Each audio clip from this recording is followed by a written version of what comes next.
Basons donc sur ces psaumes. Nous allons lire tous les psaumes. Ce n'est pas un très long texte, c'est juste 9 versets. Nous allons lire ces passages et nous allons prier autour de ces passages. Nous allons prier autour de ces psaumes. Le Seigneur va nous parler ce soir autour de ces psaumes et nous allons prier par rapport à cela.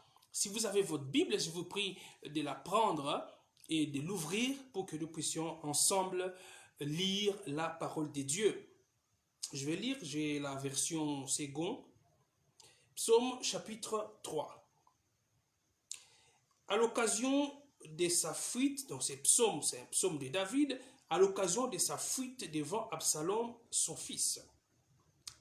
Ô Éternel, que mes ennemis sont nombreux, quelle multitude s'élève contre moi. Combien qui disent à mon sujet, plus de salut pour lui auprès des dieux. Mais toi, ô Éternel, tu es mon bouclier, tu es ma gloire, et tu relèves ma tête. Mais toi, ô Éternel, tu es mon bouclier, tu es ma gloire, et tu relèves ma tête. De ma voix, je crie à l'Éternel, et il me répond de sa montagne sainte. Verset 6. Je me couche et je m'endors. Je me réveille car l'Éternel est mon soutien. Je ne crains pas les myriades de peuples qui m'assiègent de toutes les parts ou de toutes parts. Lève-toi, Éternel, sauve-moi, mon Dieu, car tu frappes à la joue tous mes ennemis, tu brises les dents des méchants. Le salut est auprès de l'Éternel. Que ta bénédiction soit sur ton peuple. Ce psaume, comme c'est dit en introduction, c'est un psaume de David, un psaume qui a été écrit à l'occasion de sa fuite devant Absalom. Absalom qui était son fils. Absalom était le troisième garçon de David, le troisième garçon de David. Mais à un moment donné, David, dans sa vieillesse, il commençait déjà à prendre de l'âge. Son fils Absalom, son fils sorti de ses entrailles. Absalom s'est rebellé contre son père. Absalom a voulu prendre la place du roi. Le roi établi par Dieu, David établi roi par l'Éternel des armées. Mais Absalom, son fils, a voulu le détrôner. Il a donc fomenté un coup d'État contre son père. Absalom a fomenté un coup d'État contre son père. Quelque chose d'assez contrastant quand on voit la signification du nom d'Absalom. Absalom veut dire littéralement père de paix. Père de paix. En hébreu, on dit Abshalom. On le traduit en français Absalom. Donc un nom qui signifie quelque chose de bien. Mais de manière contrastante, cet homme qui porte un nom qui signifie quelque chose de bien a fomenté un coup d'État contre son père, le roi David. David a donc écrit ces merveilleux psaumes alors qu'il était en fuite, poursuivi par son propre fils, Absalom. David s'est mis en fuite pour éviter d'être tué par son propre fils. Vous imaginez la douleur de David. Vous imaginez la peine de David. Un fils, mon fils à moi. C'est lui que j'ai mis au monde. C'est lui qui porte mon sang, veut me tuer pour devenir roi. Absalom s'est rebellé contre son père David. Absalom, c'était déjà quelqu'un d'assez fougueux. Absalom, c'était un fils qui était assez colérique parmi tous les fils de David. Si vous lisez la Bible, vous comprendrez que quand Amnon a violé sa sœur, Amnon est sorti avec sa sœur Tamar. Absalom, qui est né de la même mère avec Tamar, Absalom a vengé sa sœur en tuant son autre frère. Donc Absalom, c'est quelqu'un qui versait déjà le sang, qui n'avait pas peur de verser le sang. Il avait déjà tué son propre frère. Et quand il avait tué son propre frère, il a été banni. Loin de son père. Il s'est retrouvé loin de son père. Il n'avait plus le droit d'être dans la cour du roi après avoir tué son frère. Mais c'est un des principaux généraux de David qui avait parlé en faveur d'Absalom. Qui avait parlé en faveur d'Absalom pour qu'il revienne sous les bonnes grâces de son père. Frère, il y a certaines personnes, quand Dieu permet qu'elles s'éloignent de vous, vous devez les laisser loin de vous. Il y a certaines personnes comme ça. Quand Dieu permet qu'elles s'éloignent de vous, laissez-les loin de vous. Ne cherchez pas à être plus bon que Dieu. Si Dieu a permis, peut-être que cet ami-là s'éloigne de vous. Dieu a permis que ces membres-là de votre famille s'éloignent de vous. Laissez-le loin de vous. Ça ne veut pas dire que vous puissiez l'haïr. Vous puissiez les haïr. Non, continuez à l'aimer. Continuez à l'aider si vous le pouvez. Mais si Dieu a permis qu'il soit loin de vous, laissez-le loin de vous. Absalom était banni loin. Mais ce général-là de David a plaidé pour lui. David a accepté de ramener Absalom dans la cour royale. Et voilà que ses fils bannis, qui étaient ramenés dans la cour royale, s'est rebellé, a voulu renverser son père. Oh, vous savez, j'aime ce que quelqu'un dit souvent. Dieu n'est pas pour la division, mais Dieu peut séparer des gens. Oui, Dieu peut séparer des gens. Pas la division qui amène des querelles, qui amène la haine, mais la séparation. Dieu peut séparer des gens. Dieu peut séparer des gens. Vous étiez amis, vous étiez très collés, mais à un moment donné, pour le bien de ta destinée, Dieu peut te séparer de certaines personnes. C'est Dieu lui-même qui a séparé Abraham de son neveu Lot. Ils étaient toujours une même famille. La preuve en est que Abraham est parti au secours de Lot à un moment donné, alors que Lot était envahi. Mais ces deux-là n'habitaient plus un même toit. Ces deux-là n'étaient plus ensemble. Chacun vivait chez lui. Chacun était dans son côté. C'est Dieu qui avait permis cela. Donc il y a des gens comme ça, quand Dieu permet que cette personne s'éloigne de vous, ne cherchez pas forcément à ramener cette personne autour de vous. Vous ne savez pas quel combat cette personne peut encore vous amener. Vous ne savez pas. Dieu avait déjà permis qu'il y ait peut-être discorde entre vous pour qu'il y ait séparation. Pas division, mais séparation, éloignement. Parce que vous savez, il y a certaines personnes qui sont comme le soleil. Oui. Il y a certaines personnes qui sont comme les soleils. Certains amis, certains frères, certaines sœurs qui sont comme les soleils. Vous savez, les soleils éclairent le monde. Le soleil, sa chaleur, c'est tout le monde qui bénéficie de la chaleur du soleil.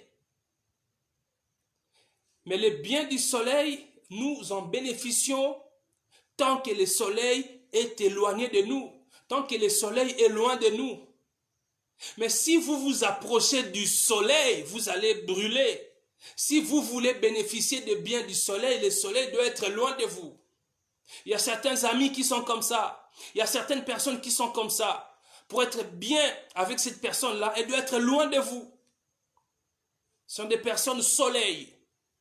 Oui, elle te fait du bien, mais en étant loin. Absalom était parti, banni. Mais quand il est revenu, regardez ce qu'il a fait à son père. Il s'est rebellé contre son père, David. La peine de David, vous pouvez l'imaginer. Et la peine de David était encore grande, parce que non seulement Absalom s'est rebellé contre son père, Absalom a fomenté un coup d'état contre son père, Mais Absalom a réussi à entraîner la quasi-totalité du peuple pour s'élever contre son père. Absalom a entraîné tout Israël contre David. Imaginez le désarroi de David. Son peuple, ce peuple pour qui il s'est battu. David, le roi David.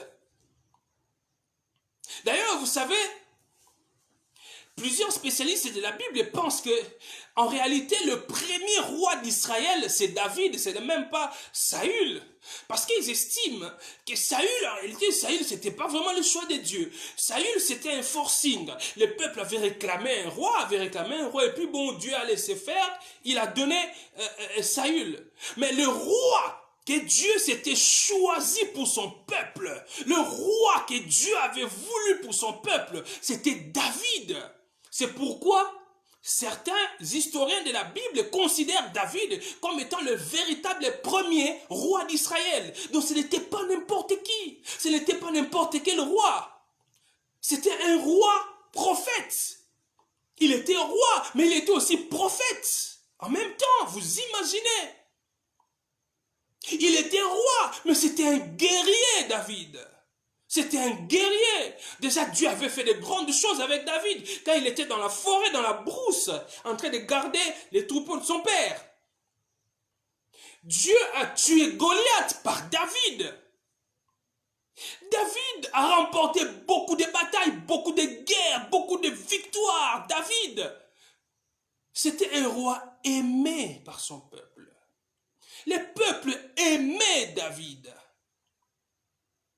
Le peuple aimait David. Mais quand Absalom, qui était banni, est revenu dans la cour du roi, est revenu auprès de son père, Absalom a commencé sournoisement à détruire la réputation de son père. Absalom a commencé sournoisement à détruire la réputation de son père. Lui qui était banni, on l'a rappelé, mais il s'est mis dans cette mauvaise entreprise de destruction de la réputation de son père. Absalom, c'était un bel homme, Absalom. Un bel homme, il avait certainement hérité de la beauté de son père, parce que David également, la Bible dit, dans son jeune âge, David était très beau. Absalom était un bel homme. C'était une gabarit, Absalom. C'était vraiment un homme comme les humains aiment. Un homme très bien battu. Un homme costaud et beau. Il n'était pas seulement costaud, mais il était beau. Parce qu'il y a des gens qui sont costauds, mais qui ne sont pas forcément beaux. Hein? Ah oui.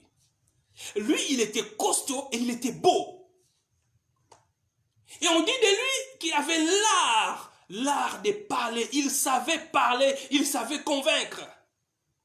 Il s'est donc mis, Absalom, dans cette entreprise de destruction de la réputation de son père.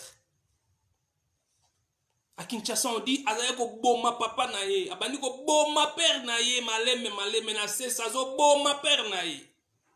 Il détruisait la réputation de son père. De telle sorte que, quand il a lancé son coup d'état contre David, c'est tout le peuple qui était avec lui. Tout le peuple a haï David et s'est mis derrière Absalom. Et là, c'est Psaume 3. David l'écrit alors qu'il était en train de fuir. Son propre fils était derrière lui pour chercher à le tuer. Quelle peine. Mon propre fils veut ma mort.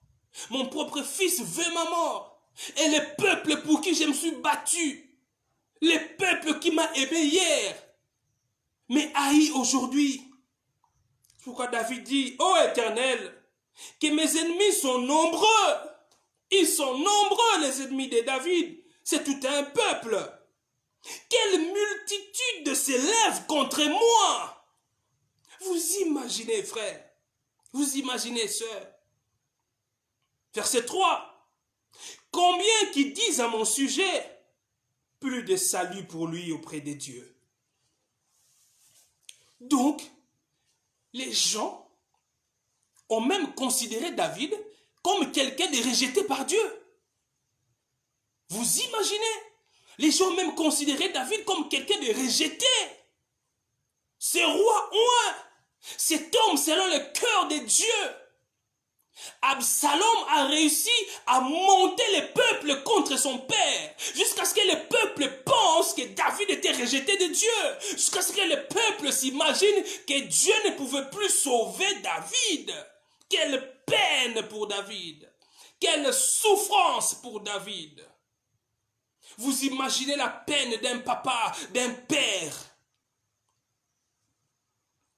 parce que son fils veut sa mort. Parce que son fils a fomenté un coup d'état contre lui. David était donc en fuite. Au verset 4, David dit, mais, ça c'est intéressant. Après avoir dit, combien qui disent à mon sujet, au verset 3, plus de salut pour lui auprès de Dieu. Au verset 4, il introduit, mais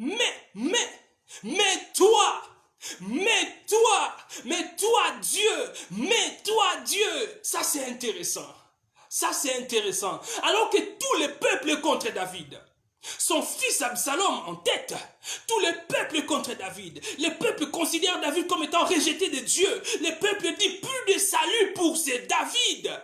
Mais David dit, mais toi,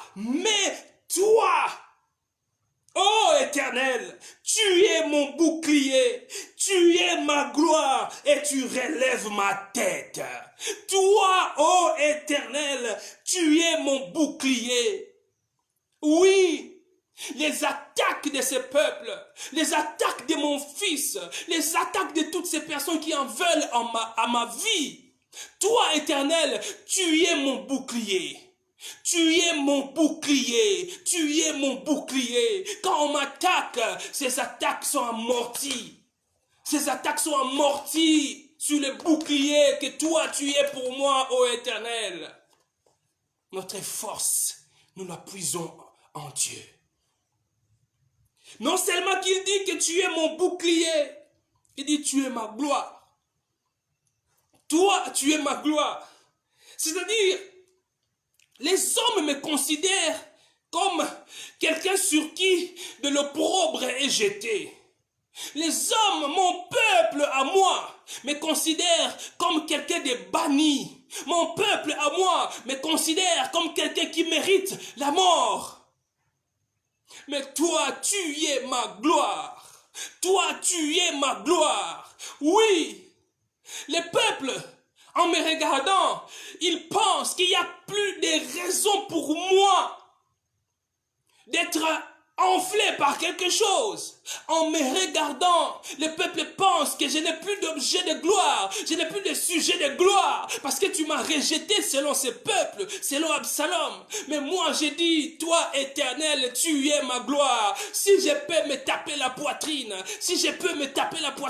c'est à cause de toi Éternel, c'est à cause de toi Éternel. Toi tu es ma gloire. C'est lui qui dit ça. C'est David, en fuite. On cherche à le tuer. Mais il le dit, il le confesse. Tu es mon bouclier, tu es ma gloire. Tu es ma gloire. Il dit, tu me relèves la tête. Tu me relèves la tête. Parce qu'avec tout ce qui s'est passé dans la vie de David, il y avait de quoi que David soit comme ça, tête courbée, honteux. Oui, parce que c'était une honte. C'est papa qui est pourchassé par son propre fils. Un fils qui a été banni hier, mais son papa l'a rappelé auprès de lui et il cherche maintenant à tuer son propre père. C'était une honte. C'est vrai, il n'y avait pas de quoi relever la tête avec une telle situation. Il y avait de quoi rester la tête courbée. Mais David dit, mais toi Éternel, tu relèves ma tête, tu relèves ma tête. Relever la tête, ça veut dire revenir, quelqu'un qui revient, quelqu'un qui était dans une situation où il était presque en train de disparaître, mais il revient, il renaît, il peut relever sa tête, il vient avec une hargne, il vient avec une fougue, il vient avec un courage. Il dit, toi, tu relèves ma tête. Oui, tu relèves ma tête. C'est-à-dire, on pensait que c'était fini pour moi. On pensait que j'allais disparaître. Mais par toi, ô Éternel, je relève la tête.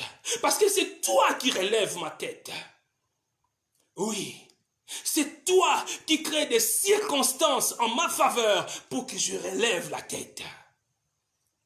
Frères, sœurs, David est dans une situation très compliquée.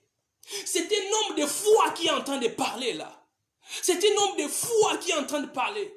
C'est un homme qui est réellement attaché à Dieu qui est en train de parler. C'est un homme qui aime réellement Dieu qui est en train de parler. Parce que la situation que David a vécue, si tu n'aimes pas Dieu, si tu n'es pas attaché à Dieu, tu risques de parler en mal de Dieu. Mais David, en train de parler là, frère, il n'était pas encore délivré.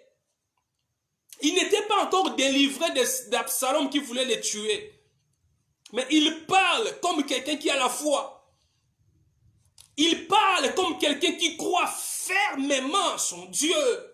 Tu es mon bouclier. Tu es mon bouclier. Tu es ma gloire, ô Éternel. Tu relèves ma tête. Frère, sœur, c'est Dieu qui relève ta tête. J'ai dit c'est Dieu qui relève ta tête. C'est Dieu qui relève ta tête. Oui, hier tu étais honteux, honteuse. Parce que hier tu avais échoué. Parce que hier tu avais échoué. Mais le Seigneur m'envoie te dire que c'est lui qui relève ta tête. C'est lui qui relève ta tête. David fait face à tout un peuple. Il fait face à tout un peuple. C'est-à-dire que David, il n'avait plus la majorité. Si on devait tenir compte de cet adage du monde qui dit que la voix du peuple, c'est la voix de Dieu, ben, ça a été fini pour David. La voix du peuple, c'est la voix de Dieu. Alors là, c'est fini pour toi, David. Parce que c'est tout le peuple qui est contre toi. Mais je vous dis déjà, cet adage n'est pas biblique. La voix du peuple n'est pas toujours la voix de Dieu. Il y a beaucoup de gens dans la Bible qui ont suivi la voix du peuple, mais qui ont péché contre Dieu. Parce que cette voix du peuple n'était pas forcément la voix de Dieu. Regardez la vie de Moïse. Moïse a péché à un moment donné de sa vie parce qu'il a suivi la voix du peuple. Aaron, le sacrificateur, le premier sacrificateur, Aaron, le chef de cet ordre aaronique,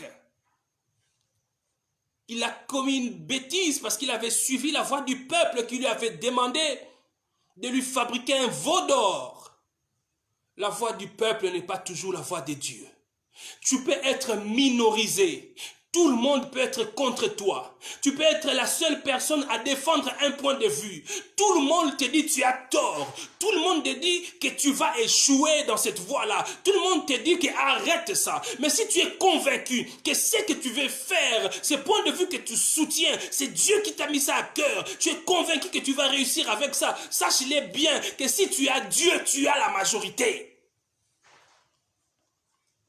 La véritable majorité, c'est avoir Dieu. Absalom avait la majorité du peuple. La majorité du peuple était avec Absalom. Mais il n'avait pas réussi.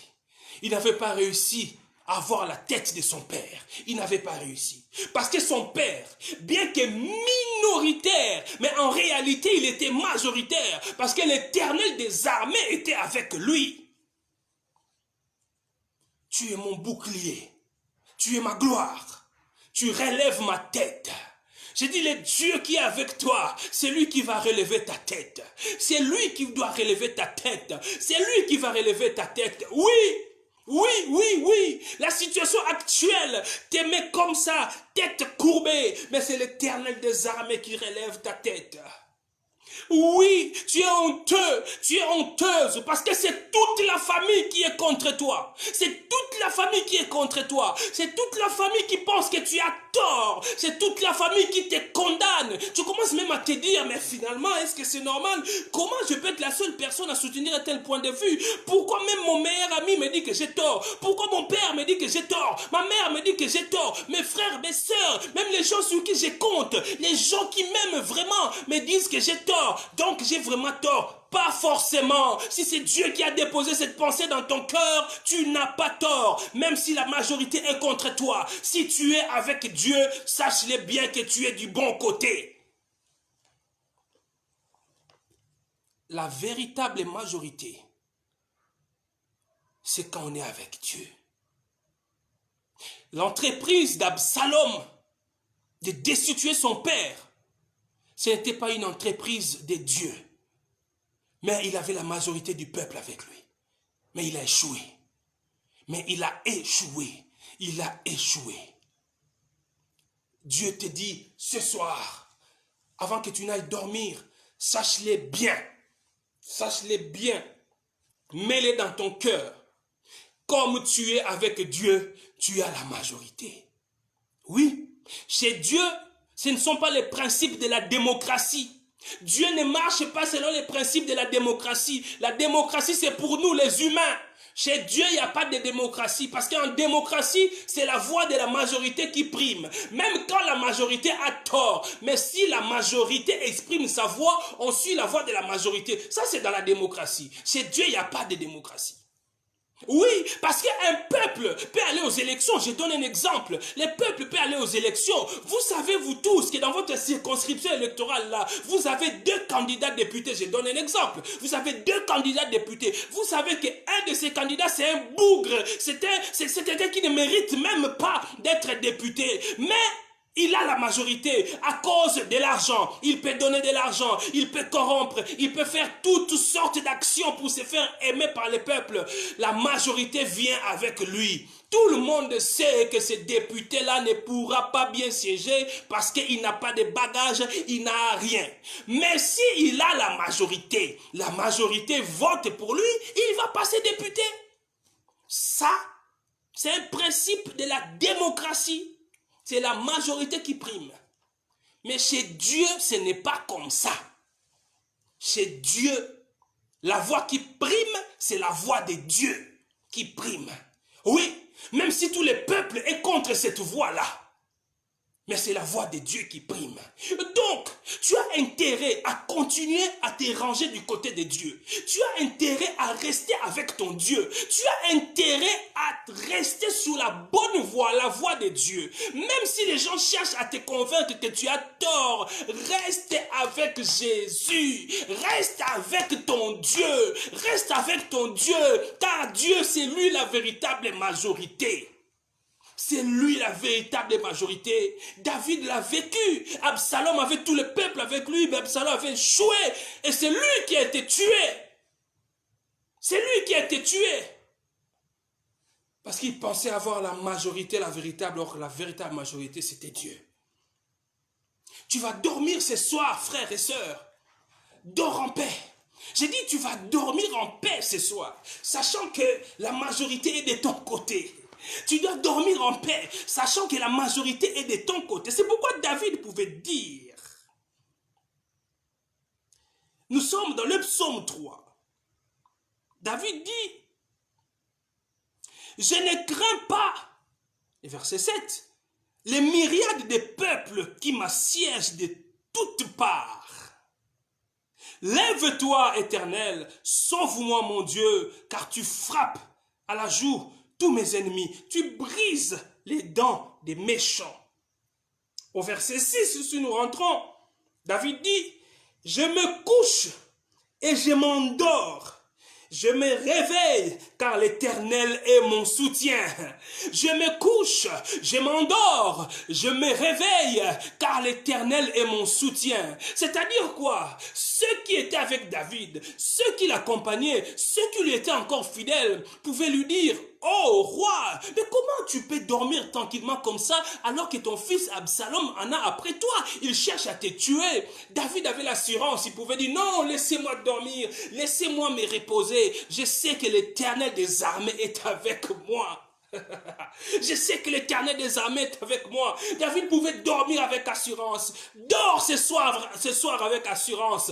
Dors ma soeur avec assurance. Mon frère, dors avec assurance. Même si tu avais reçu les menaces des sorciers de ta famille, même si tu avais reçu les menaces des féticheurs, des magiciens, je t'assure ce soir au nom de Jésus, dors avec assurance. Dors comme un bébé. Dors avec assurance parce que l'Éternel des armées est avec toi. Parce que l'Éternel des armées est avec toi. Dors avec assurance. Jésus dans la barque, quand le vent a soufflé, les disciples pris de panique. Mais ils ont réveillé le maître. Mais maître, comment? Nous sommes en train de mourir. Mais toi, tu dors paisiblement. Toi, tu dors tranquillement, maître. Mais nous sommes en train de mourir, maître. La Bible dit, Jésus, il dormait. Sur un coussin, il dormait tranquillement. Parce que assuré qu'aucun mal ne pouvait arriver à cette barque-là, parce que lui, il était là. Frère, je te rassure que dans la barque de ta vie, si tu as Jésus, sache-le bien que les vents, les marées n'emporteront pas ta vie si tu as Jésus. Dans la barque de ta maison, si Jésus est là, sache-le bien que même si les vents arrivent, ça n'emportera pas ta maison, ça n'emportera pas ta famille, ça n'emportera pas ta vie, parce que Jésus est dans la barque de ta maison, Jésus est dans la barque de ta vie. David pouvait dormir, s'élever comme un bébé, parce que l'Éternel était avec lui, parce que l'Éternel était son bouclier, sa gloire. C'est l'Éternel qui relève sa tête. Voilà le message que Dieu te donne ce jour. On va prier, frère. On va prier, ma soeur. Sache-le bien que l'Éternel est avec toi. Sache-le bien que l'Éternel est avec toi. C'est l'assurance que je te donne de Dieu. J'ai pris que l'Esprit de Dieu, que le Saint-Esprit de Dieu, à cet instant, puisse répandre cette assurance dans ton cœur que Dieu est avec toi. Tu vas dormir en paix. Dors en paix. Même si on en veut à ta vie. Oui, tu as peur. Je sais que tu as peur. Je sais que tu as peur. Mais enlève la peur. Oui, tu te dis, mais mon tour arrive parce que notre aîné est déjà parti, celui qui vient après lui est déjà parti, le troisième aussi est parti, viens maintenant mon tour, je risque de partir aussi, parce que tous ceux qui sont partis, ils n'ont pas atteint un certain âge, arrivé à tel âge, ils sont tous partis, et moi je vais atteindre cet âge cette année ou l'année prochaine. Tu as peur, bannis la peur, bannis la peur. J'ai dit, bannis la peur, parce que l'Éternel est avec toi. C'est lui ton bouclier, c'est lui ta gloire, c'est lui qui relève ta tête. Tu ne mourras pas. J'ai dit, tu ne mourras pas. Tu ne mourras pas au nom de Jésus. Tu vivras et tu raconteras les merveilles de l'Éternel. J'ai dit, tu ne mourras pas. Tu ne mourras pas. Tu vivras et tu raconteras les merveilles de l'Éternel. Oui, ceux qui en veulent à ta vie, ils viendront te voir en bonne santé. Tu n'es pas mort. Et ils vont s'étonner.